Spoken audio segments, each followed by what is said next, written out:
Hi, it's Dr. Merrill here in Code's Hearing Clinic Lab. Today we're going to talk about how to clean and troubleshoot your Oticon OPN devices.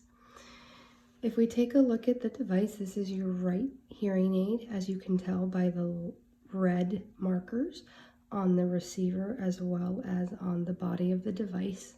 Your first step for cleaning your hearing aids is to clean what we call the dome.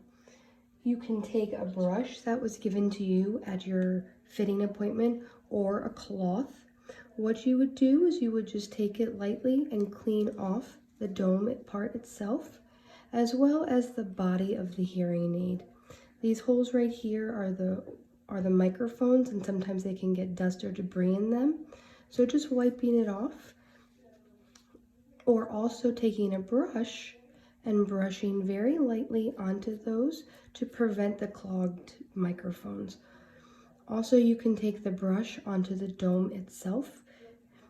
On the other side of the brush, you have this little pick right here that you can also take to prevent any of the holes from getting clogged with wax. You can also take the brush and kind of wipe around here where the battery contacts are, which would then go into the charger. If your hearing aid does not work and you know it is charged via the green light from the charger, you know it's charged all night long, you've cleaned it, you've brushed it, you've wiped the microphones away.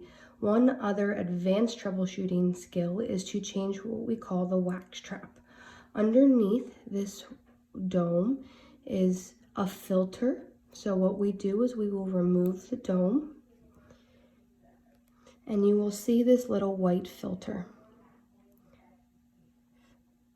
Sometimes that filter can get clogged with wax, and that prevents the sound from getting through the receiver into the ear. So what we have to do is we have to replace it. So what we have replacement filters. And what we will do is we will take this black right here. We have an empty side, and we have, as you see, a new filter.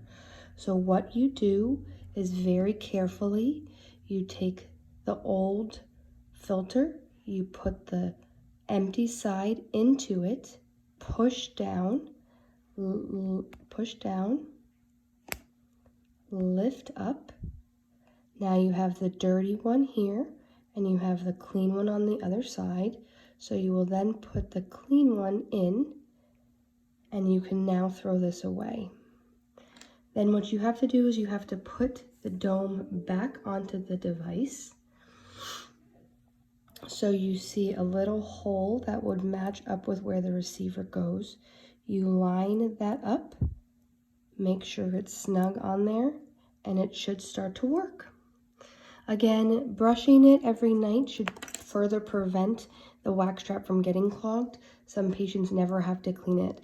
If you are having trouble after viewing this video, give us a call. You can come to our curbside appointment where we can get you to quickly clean and check them with our help. Thanks. Have a great day.